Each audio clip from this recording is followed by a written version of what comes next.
성가대 찬양 대단히 감사합니다. 오늘 제가 설교를 못할 뻔했어요. 몸이 좀 안 좋아가지고 한 새벽 1시 반쯤 되니까 막 어지럽기 시작하고, 제가 전정기관이 좀 안 좋아요. 그래서 오래전부터 응급실에 상계백병원, 경희대학병원 아주 자주 실려갔는데 제가 증상을 좀 알거든요. 그래서 저를 치료하는 23년 동안 진료하시는 교수님이 저한테 약을 몽땅 줍니다. 원래는 그렇게 처방을 안 해요.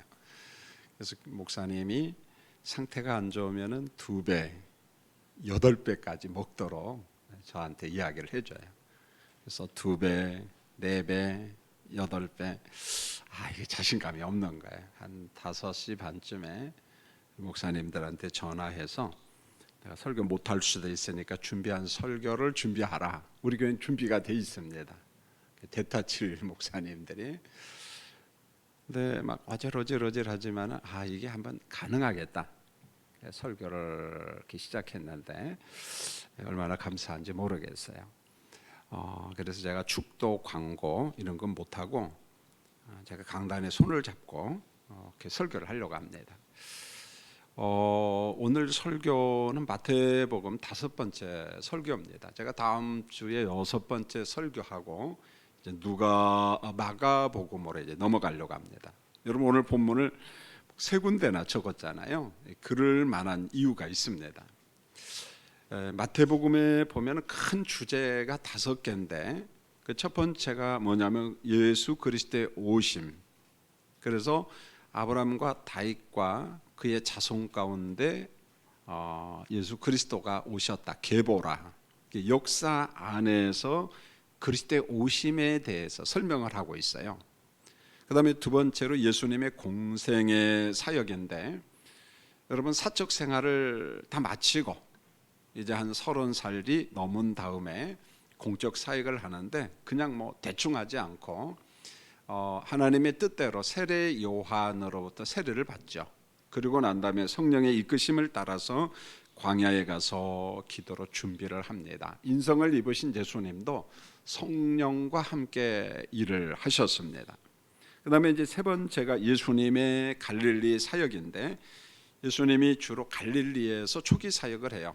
여기서 이제 병자를 고치고 귀신들을 쫓아내고 그 유명한 산상교훈 같은 설교를 합니다.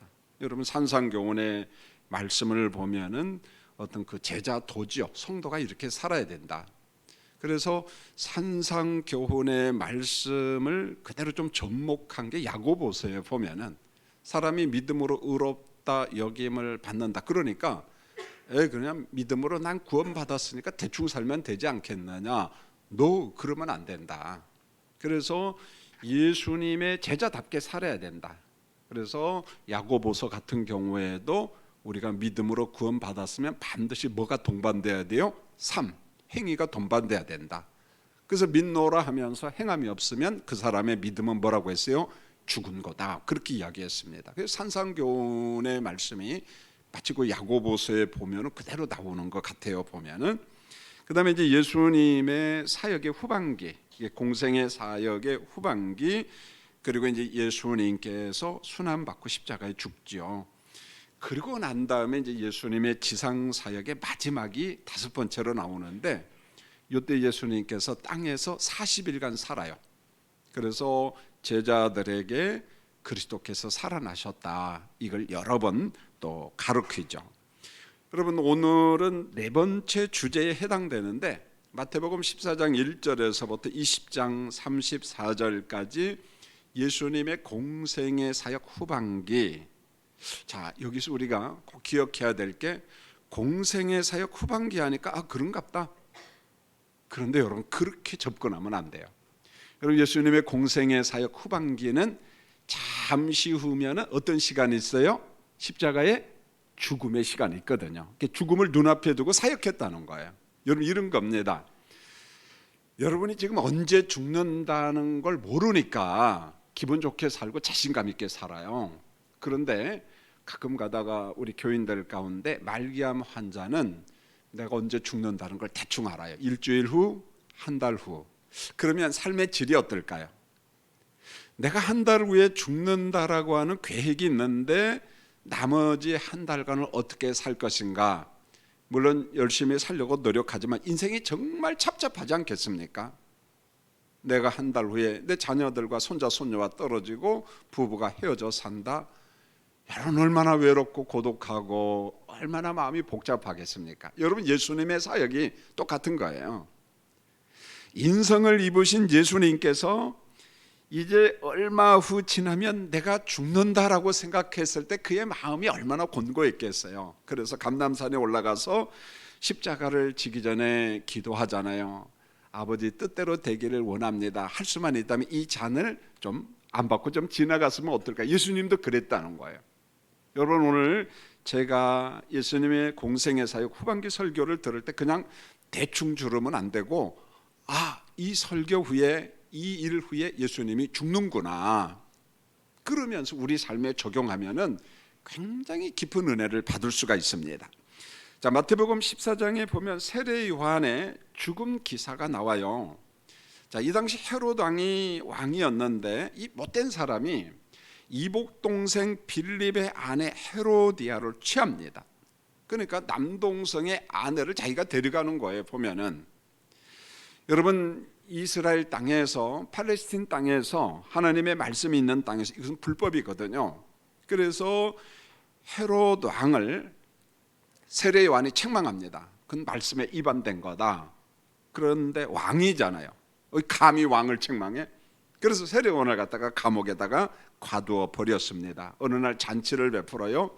천부장과 귀족들을 다 베풉니다. 조카딸이 막 춤을 춥니다. 너무 은혜를 받았나 봐요.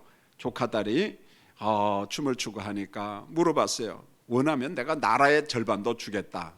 그런데 이 조카딸 살로메가 헤로데한테 갑니다. 엄마, 이러이러한 일이 있는데 내가 뭘 주라고 할까요? 잘됐다. 그 고얀 놈 세례 요한의 목을 잘라서 쟁반에다 담아서 가져와라. 그대로 합니다. 여러분 세례 요한이 참수형을 당했어요. 우리가 종종 보잖아요. 무슬림들이 사람들을 잡아갑니다. 기자들을 잡아갑니다. 보는 앞에서 사람의 목을 잘라요. 그걸 동영상으로 찍어서 전 세계에 배포를 합니다. 여러분 도무지 있을 데 없는 일이 벌어지잖아요. 세례 요한이 참수형을 당하고 죽었어요. 이 소식을 예수님께서 들으신 겁니다. 여러분 이 이후로 귀에만 있으면은 예수님을 죽이려고 하는 음모를 꾸미는 이 유대인 지도자들, 어떻게 하면 예수를 잡아 죽일까? 그러면서 예수님과 계속해서 충돌이 일어나요. 여러분 어떤 충돌이냐면 이런 겁니다. 장로들의 전통과 하나님의 계명 사이에서 충돌이 일어납니다. 여러분 바리새인과 서기관들이 예수님께 질문을 했습니다. 마태복음 15장 2절입니다. 당신의 제자들이 어찌하여 장로들의 전통을 범하나이까? 떡 먹을 때 손을 씻지 아니하나이까? 이렇게 말합니다. 여러분 성경에서 장로 하면은 1차적인 의미는 나이가 많은 사람, 그 동네에서 고을에서 어른들. 그래서 이 사람들은 어떤 광장 앞에서 문제가 있으면은 토론을 해요. 행정적인 일을 논합니다. 자, 그런 면에 있어서 어른이죠. 그러나 좀 더 정확하게 말하면은 유대교회에서 장로는 율법에 능한 납비들입니다. 율법을 해석하고 율법을 적용하는 사람들입니다. 그래서 율법을 해석하는 사람들이 자꾸만 이들의 해석을 구전으로 입으로 전달을 해줘요. 이것을 두고서 장로들의 전통, 장로들의 유전, 그런 이름을 붙인 겁니다. 장로들의 유전이다. 문제는 장로들의 전통이 하나님이 원하시는 어떤 순종과 사랑이라는 기본 정신을 그대로 고이고이 간직하고 있느냐? 그러지 못했다는 거예요. 하나님의 사랑과 기본 정신을 버려요. 그리고 백성들에게 자꾸만 무거운 짐을 지운다는 거예요. 여러분 전통은 좋은 것처럼 보이지만은 어느 정도 시간이 흘러가면 전통이 사람을 죽입니다. 관습이 사람을 죽여요. 여러분 전통이 참 위험해요. 무서울 때가 있다는 말입니다. 여러분 손을 씻는 정결 규례는 위생상 좋아요. 여러분, 이스라엘 백성에는 땅은 먼지가 많습니다. 샌들을 신고 다닙니다. 그렇기 때문에 집에 들어오면 손을 씻는 게 좋지요. 잘한 겁니다. 그런데 식사 전에 일반인이 반드시 손을 씻어야 된다? 여러분, 사실은 율법 규정에는 없어요. 여러분, 상식적으로 내가 씻고 싶으면 씻으면 됩니다. 그러므로 씻을 수도 있고 안 씻을 수도 있습니다. 우리가 코비드 전염병 상황 속에서 여러분 습관화가 됐잖아요. 밖에서 있다가 집에 갑니다. 저도 비누로 손을 씻습니다. 습관화가 되었습니다. 잘한 겁니다. 깨끗하게 사는 건 좋잖아요. 바리새인과 서기관들은 제사장이 드릴 때 그들이 물두명 앞에서 손을 씻잖아요. 그럼 그러죠. 이건 법입니다. 그렇게 해야만이 돼요. 그런데 제사장과 레위 지파 사람들이 하는 일종의 규칙을 갖다가 일반화시켰다는 거예요. 보편화시켰다는 거예요. 모든 백성들도 그렇게 해야만이 된다. 그런데 이게 그만 백성들을 얽어매는 전통으로 변질되고 말았다는 말입니다. 전통을 잘 지키는 사람은 경건한 사람이다. 전통을 잘 지킨 사람들은 막 복의 복을 받을 것이다. 반대로 전통을 지키지 못한 사람들은 판단합니다. 정죄합니다. 못된 사람들이다. 저주받을 사람들이다. 그런 악담을 하기 시작했다는 거예요. 그러니까 질문을 받은 예수님께서 정답을 줘야 되죠. 예수님이 마태복음 15장 3절에서 이렇게 말합니다. 너희가 어찌하여 너희의 전통으로 하나님의 계명을 범하느냐. 잘 들으세요. 전통으로 하나님의 계명을 범하느냐. 너희가 만든 장로들의 전통을 하나님이 주신 계명보다 앞세우면서 그걸 가지고 왜 사람을 정죄하느냐, 왜 사람을 판단하느냐, 왜 사람을 죽이느냐, 그런 말이에요. 너무 무섭잖아요. 전통이 이상한 데로 갔습니다. 자, 마태복음이 주는 교훈입니다. 손 씻음의 문제에서 예수님께서 발전적으로 적용을 합니다. 마태복음 15장 11절에 입으로 들어가는 것이 사람을 더럽게 하는 것이 아니라 입에서 나오는 그것이 사람을 더럽게 하는 것이라, 이렇게 말합니다. 여러분, 음식 다 좋아요. 깨끗해요. 하나님이 주신 선물입니다. 독이 되는 건 안 먹으면 문제될 게 없다는 거예요. 보면은 우리가 먹는 음식이 사람을 더럽게 하는 게 아니에요. 건강하게 해요. 문제는 입에서 나오는 그것이 사람을 더럽게 한다는 거예요. 입에서 나오는 게 뭐예요? 생각 속에서 나오는 말들, 언어들이잖아요. 여러분, 말을 예쁘게 하면 얼마나 좋아요. 용기와 격려를 줍니다. 그런데 이 말이 사람을 판단하고 정죄합니다. 상처를 준다는 거예요. 마태복음 5장 17절로 20절에서 보충 설명합니다. 사람의 마음에서 나오는 것은 악한 생각, 살인, 간음, 음란, 도둑질, 거짓 증언, 비방하는 것이 사람을 더럽게 하지, 손을 씻지 않는 손으로 음식을 먹는 것, 그게 사람을 더럽게 하는 게 아니라는 거예요. 사람의 손으로 먹을 수 있어요. 씻고 먹을 수도 있고 어쩌다 보면 그냥 먹을 수도 있습니다. 그런데 그게 사람을 더럽게 하는 것이 아니라 사람 속에 있는 생각, 음란, 악한 생각, 비방, 그게 우리 사람들을 더럽게 하는 것 아니냐.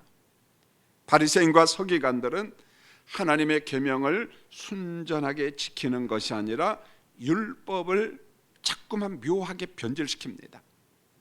여러분, 의외로 출애굽기나 레위기나 민수기, 신명기 말씀을 보면 율법은 단순합니다. 복잡하지가 않아요. 우리가 이것을 모법이라고 이야기합니다.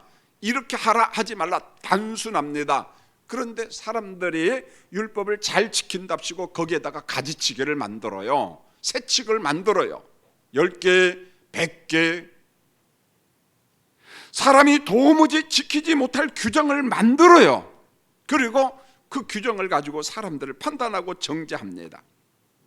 여러분, 하나님께서 원하는 것은 손을 씻고 안 씻고의 문제가 아니라는 거예요. 사람의 심령 안에 있는 더러운 생각을 회개하라, 씻어내라. 순전한 마음으로 하나님을 사랑하라, 이웃을 좀 사랑하라. 왜 그렇게 자꾸만 판단하고 정죄하느냐. 제발 좀 그러지 말라. 그런데요, 이들의 문제가 고스란히 교회 안에도 있어요. 우리 안에도 있습니다. 여러분, 믿음의 연수가 자꾸 많아지니까 여러분의 신앙이 순수해지든가요? 자꾸만 이상해지든가요? 우리가 교회 다닌 연수가 많으면 많을수록 하나님을 사랑하고 이웃을 사랑하고 교인들을 지극정성 살아가는 것이 아니라 묘한 관습과 전통을 만들어요. 오래된 관습과 전통으로 내 옆에 있는 교인들을 평가합니다. 교인들을 판단합니다. 저는 처음에 이런 말을 듣고 뭔 말인지를 몰랐어요. 나 때는 그래서 커피집에서 파는 라떼인 줄 알았어요. 그런데 그게 뭐냐면은 나중에 이야기 들으니까 재밌대요. 내가 군대 생활할 나 때는, 내가 여전도에 했을 때 나 때는, 내가 전도사 때는 나 때는, 그러면서 후배들을 때려잡는 거더라고. 나 때는. 여러분 혹시 그런 거 아닌가요? 요즘 젊은 것들은 나 때하고 달라. 요즘 젊은 것들은 그러면서 사람들을 자꾸만 전통과 어떤 규범을 가지고 나 때는 하면서 사람들을 판단한다는 것입니다. 여러분, 전통과 관습은 성경 말씀이 아니에요. 여러분들이 라떼 경험한 거 성경이 아니라는 거예요, 여러분요. 여러분, 우리의 믿음 생활이 옳고 그름을 판단하는 것은 계시된 하나님의 말씀이에요. 66권 말씀입니다. 성도님들 부탁합니다. 믿음의 연수가 길어질수록 전통에 얽매이기보다는 명확하게 계시된 말씀을 붙잡으시고 순종하면서 하나님을 사랑하고 이웃을 사랑하는 그 말씀을 곧이곧대로 지키려고 하는 순수한 우리 교인들이 되기를 원합니다. 우리 교인들은 라떼는 그것은 커피집에 가서 사 먹고 좀 이야기 안 했으면 좋겠어요. 하루는 예수님께서 제자들에게 질문을 던집니다. 이게 지금 공생의 사역 후기입니다. 마태복음 16장 13절에 사람들이 인자를 누구라고 하느냐, 예수님은요 나라고 하는 인칭 대명사 대신에 종종 인자라는 용어를 씁니다. 인자하니까 자비, 긍휼, 그런 말 아니에요, 여러분요. 헬라어로 인자는 사람의 아들, 그런 말입니다. 인자, 이 용어는 유대 묵시 문학에서 사용하는 일종의 종말 용어예요. 중요한 신학입니다. 인자복음, 인자신학이잖아요. 여러분, 종말의 세상을 심판하실 메시아를 인자, 예수 그리스도를 인자라고 이야기했습니다. 그런데 이 말씀이 어디에 나오냐면 다니엘서 7장 13절에 인자 같은 이가 하늘 구름을 타고 와서 이렇게 말합니다. 그러니까 벌써 다니엘 선지자는 장차 오실 그리스도께서 재림하실 때 하늘 구름 타고 오실 그 이야기를 합니다. 그래서 성도님들 다니엘서 7장 8장 9장을 읽을 때는 언제나 요한계시록하고 연결시켜야 돼요. 다니엘서 공부하면서 요한계시록을 같이 봐야 된다는 거죠. 목회자들이 도움을 받으면 되는 겁니다. 그런데 보세요, 다니엘이 뭐라고 이야기합니까?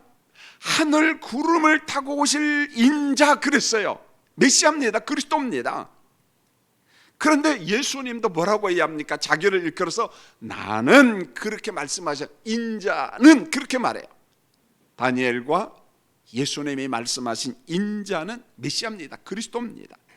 자, 예수님이 질문이 얼마나 중요한지 몰라요? 여러분, 오늘 설교의 핵심이에요. 제자들아, 사람들이 그리고 군중들이, 무리들이 인자를 누구라고 하느냐, 나를 누구라고 하느냐?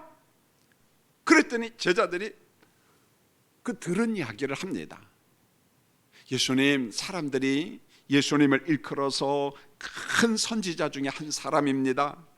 세례 요한이라고 이야기합니다. 어떤 사람은 엘리야라고 이야기합니다. 예수님이 눈물을 흘렸는데 눈물의 선지자 예레미야라고 이야기합니다. 주변 사람들이 이야기하는 것을 종합해 가지고 예수님한테 이야기를 했어요. 사람들이 이렇게 이야기합니다. 그런데요, 사복음서 예수님의 사역의 공생의 후반기를 보면은 복합적으로 설명하는데 이 군중들, 무리들의 충동적인 변화, 표리부동, 이랬다 저랬다, 그 무리들의 변화가 나오는데 한 번은 마태복음 14장 17절로 21절에 오병이의 기적을 행하셨어요. 여러분, 오병이의 기적을 보면은 끝에 보면 배불리 먹었다. 7병2의 기적도 마찬가지예요. 배불리 먹었다. 예수님의 사역은요, 다이어트가 없어. 그러니까 일단 먹고 보는 거예요, 보면은요. 그리고 광주리로 12이 남았더라, 이렇게 이야기했습니다. 여러분, 이에 대한 무리들의 반응이 나오는데 요한복음 6장 15절에 보면은 억지로 예수님을 자기들의 임금으로 삼으려고 했다 그랬어요. 이게 무슨 말입니까? 여러분, 이 당시 팔레스틴 이스라엘 땅은 로마 식민지 통치를 했습니다. 수리아나 어떤 이듬의 사람들이 총독으로 왔습니다. 너무너무 가난했어요. 먹거리가 부족했습니다. 그런데 이 사람들이 오병이의 기적을 경험했어요. 5천 명이 먹었어요. 12강조리가 남았습니다. 어린아이까지 합하고 여자까지 합하면 더 많은 사람들이 먹었습니다. 이런 거예요. 야, 예수님이 5천 명을 먹였어? 예수님의 기적 몇 번이면 이스라엘 사람들 가난 해결된다. 양식 다 해결된다. 최고라는 거죠. 두 번째로 우리가 로마의 식민지 통치를 받고 있는데 예수님이 기적 몇 번만 베푸면 로마 제국 싹쓸이 하겠구나, 독립하겠구나. 두 가지가 해결되는 거예요. 양식이 해결됩니다. 독립이 해결됩니다. 그러니까 결론은 뭐예요? 저 예수를 우리의 임금 삼자. 우리의 임금 삼자. 여러분, 그래, 나를 임금 삼아라. 너희들 제대로 알았다. 그랬나요? 피해버렸습니다. 여러분, 예수님은 정치적인 메시아로 이 땅에 온 게 아니에요. 일용할 양식을 공급합니다. 그럼에도 불구하고 양식 때문에 여기 온 게 아니에요. 독립운동을 하기 위해서 그리스도께서 오신 게 아니라는 거예요. 마태복음 21장 8절로 11절에 넘어가면은 6월절이 다가옵니다. 여러분, 이스라엘은 3대 절기가 되면은 원건각자에 흩어진, 심지어는 디아스포라 유대인들까지, 외국인 이방인들이 유대교로 돌아오면 이 절기를 지키려고 옵니다. 보면은 예루살렘 성읍에 입성하신 예수님을 향한 무리들의 환영을 보면요, 대단합니다. 사람들이 겉옷을 길에 깔았습니다. 종려나무 가지를 베어서 길에 또 깝니다. 어떤 사람은 나귀에다가 옷을 깔았습니다. 무리들이 환영을 합니다. 호산나 다윗의 자손이여 찬송하리로다, 찬송하리로다. 지금 메시아를 환영하고 있습니다. 대단한 무리들의 환영입니다. 갈릴리 나사렛에서 나온 선지자 예수라고 이야기했어요. 그냥 우리의 그리스도, 우리의 메시아 그 정도가 아니야. 큰 선지자자. 무리들은 예수님을 큰 선지자로 환영을 했습니다. 대단했습니다. 노래소리가요. 그런데요, 몇 시간이 지나서 며칠이 지난 다음에 어떤 일이 벌어지는 줄 아세요? 십자가를 지시는 예수님을 향하여 군중과 무리들이 비난을 하기 시작하는데 아주 끔찍합니다. 호산나 다윗의 자손이야 찬송하리라. 이게 어떻게 바뀐 줄 아세요? 마태복음 27장 20절로 23절에 대제사장들과 장로들이 틈만 나면 예수를 죽이고자 음모를 꾸몄는데 무리들의, 백성들을 충동질합니다. 예수 대신에 강도 바라바를 놓아주라고 여러분들이 소리를 고래고래 질르라는 거예요.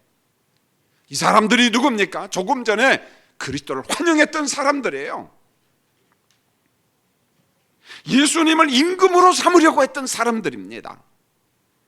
무리들이 다 이르되 함성을 질러대요.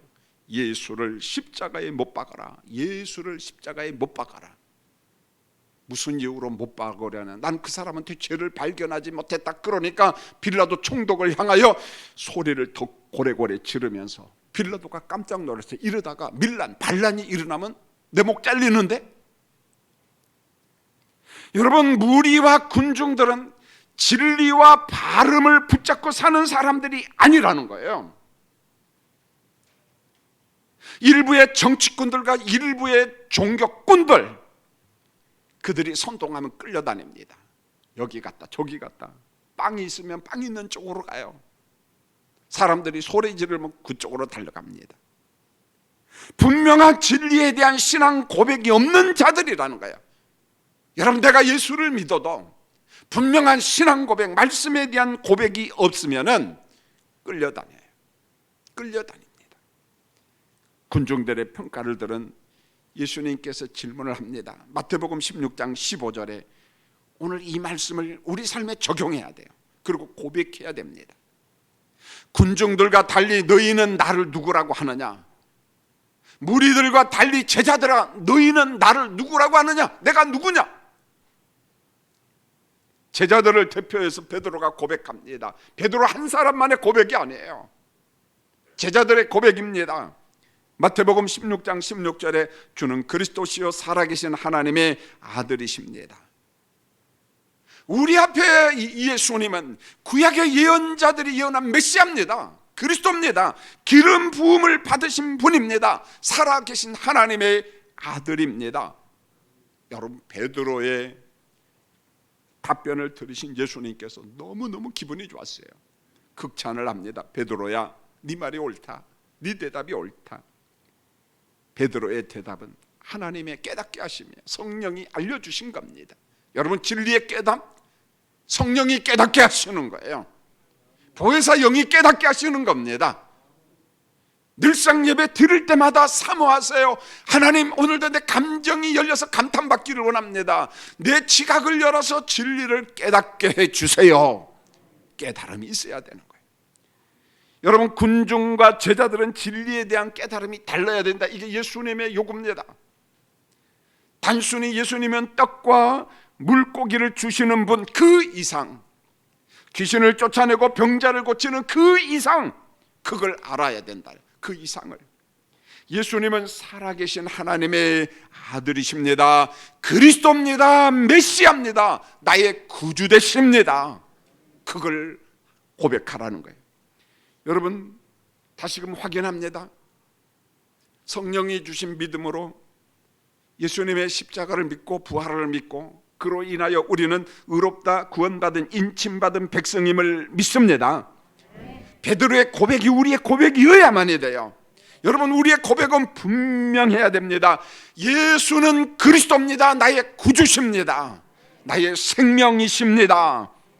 고백이 있어야 돼요.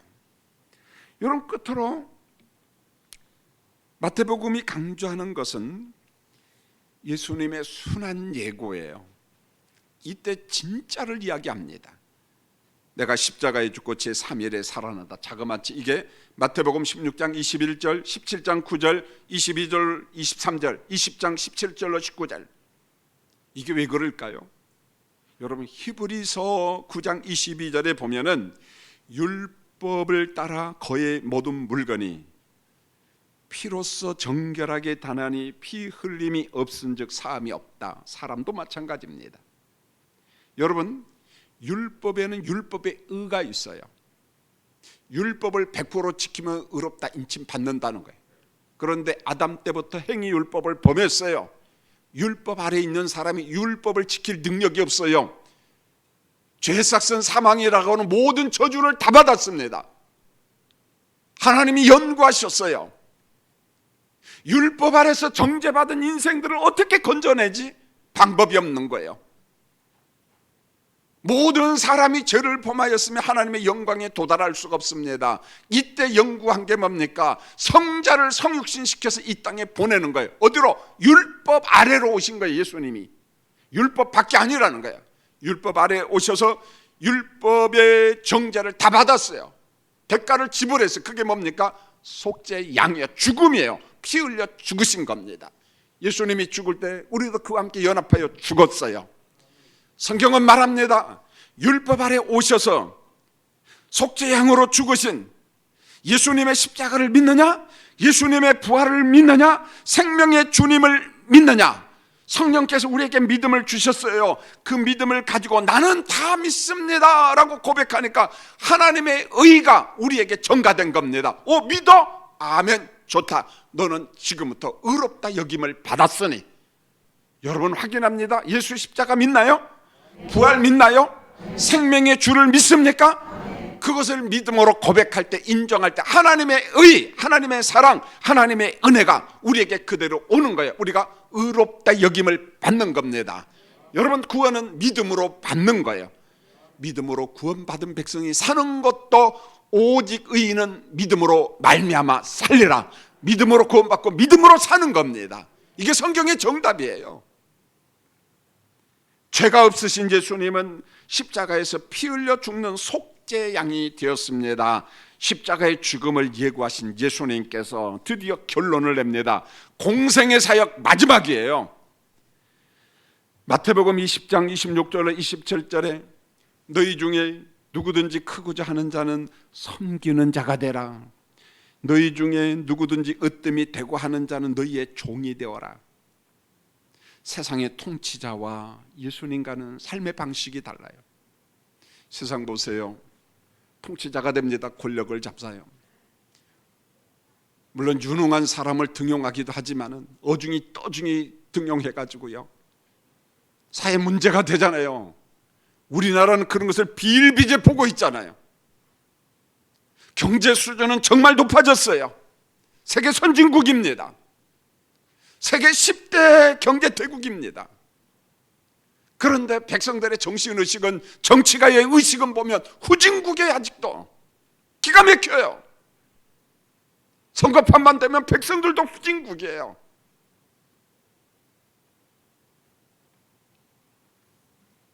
세상의 통치자는 군림하는 자입니다. 그런데 예수님은 뭐라고 이야기합니까? 나는 이 세상에 군림자로 온 것이 아니라 섬기러 왔다. 마태복음 20장 28절에 이렇게 말합니다.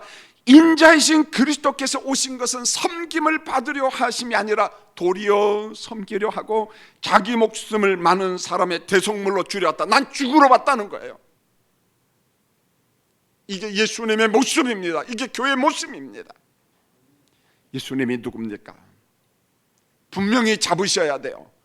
그렇지 않으면 여러분 흔들립니다. 왔다 갔다 합니다. 율법 아래서 정죄받은 죄를 위해 피 흘려 죽기까지 우리를 사랑하신 예수님, 그 예수님이 마지막에 큰 자가 되고 높은 자가 되려고 하는 제자들에게 공식을 이야기합니다. 제자들아, 으뜸이 되고 싶어? 높은 자가 되고 싶어? 그러면 내가 방법을 가르쳐 줄 테니까 그렇게, 그럼 여러분도 높아져. 그게 뭡니까? 제자들아, 이제 종이 되라. 이제 섬기는 자가 되라. 그리고 십자가를 지고 나를 따르라. 구원의 십자가는 아니지만은 부름받은 제자에게는 자기가 져야 될 십자가가 있다는 거예요. 그 십자가를 지고 나를 따르라. 나를 따르라. 여러분, 종이 누굽니까? 고대사의 종은 노예예요. 주인에게 아무 말도 못합니다. 시키는 대로 합니다. 예수님이 말씀한 섬기는 자는 누군가요? 주인이에요. 이 사람은 종이 아닙니다. 내가 누군가를 섬기고 싶어서 초청했어요. 주인이 음식 준비합니다. 음식을 대접합니다. 섬기는 자입니다. 두 가지입니다. 종의 마음으로 섬겨라. 주인이지만은 섬겨라. 그리고 십자가를 따르라. 전 요즘에 설날 전유를 해서 막 이측저측을 좀 많이 봐요. 역시 책을 읽으니까 재미가 있어요. 그런데 거기에 마침 연세대 명예교수고 금년에 103세 되시는 김영석 교수님의 글 가운데 이런 말이 나오더라고요. 아내 되시는 권사님이 뇌졸중으로 쓰러졌더라고요. 근데 자그마치 23년을 섬겼어요. 의식이 없습니다. 남편이 누군지도 몰라요. 자기 어머니를 섬기고 자기 아내를 섬기는데 정말 육신적으로 죽을 고생을 했어요. 그런데 그분이 이렇게 이야기해야 돼요. 어머니가 먼저 떠나고 자기 아내도 세상을 떠났는데 그 큰 집에 자기 혼자 남았는데 그 공허감, 외로움, 고독이 뭔가라는 글을 쫙 써놨더라고요. 참 힘들었지만은 그래도 행복했다는 거예요. 연세 많으신 어머니를 섬기고 내 아내 23년 동안 권사님 뇌졸중으로 의식도 없는 사람을 섬겼다는 게 그렇구나, 이분에게도 우리가 알지 못하는 십자가가 있었구나, 이겁니다. 하나님께서 우리에게 주신, 우리만이 짊어지고 가야 될 십자가가 있다는 거예요. 가족의 병일 수도 있어요. 뇌졸중이 있을 수 있어요. 치매 어른도 있을 수 있습니다. 장애인도 있을 수 있어요. 그게 무겁고 그게 힘들지만은 주님이 말씀합니다. 종이 되라, 섬기는 자가 되라, 십자가를 지고 따르라. 성도님들, 기독교인이 뭡니까? 예수의 제자가 된 게 뭡니까? 부귀영화, 화려함? 여러분, 그게 아니라는 거예요. 나를 따르라, 십자가를 지고 나를 따르라. 예수님께서 마지막으로 우리에게 주신 명령입니다. 성도님들, 힘든가요? 수고스러운가요? 그럼에도 불구하고 주님이 내게 주신 십자가가 있다면 그 십자가를 지고 따라가는 우리 교인들이 되시기를 예수님의 이름으로 축원을 드립니다. 기도하겠습니다. 하나님, 우리 아버지, 순한 예고를 하신 예수님, 세상에서 으뜸되고자 하는 제자들에게 이야기했어요. 으뜸되고 싶으냐? 내가 공식을 이야기하마 종이 되라, 섬기는 자가 되라, 십자가를 지고 나를 따르라. 우리 가정과 우리 주변 환경 속에 너무 부담스럽고 무거운 십자가가 있을 수 있어요. 버리고 싶을 때가 있습니다. 그런데 주님은 말씀합니다. 나는 너희를 위하여 구속의 십자가를 지고 난 죽었노라. 근데 너희가 내 제자야. 버리지 말고 그거 짊어지고 따르라. 혹시 이 무거운 짐 때문에 괴롭고 답답한 사람이 있나요? 예수님 그 마음을 잡아주시고 묵묵히 짊어지고 그리스도를 따라가는 제자들이 되게 도와주시옵소서. 한국교회가 주의 종이 되기를 원합니다. 섬기는 자가 되기를 원합니다. 십자가를 지게 하여 주시옵소서. 예수님의 이름으로 기도합니다. 아멘.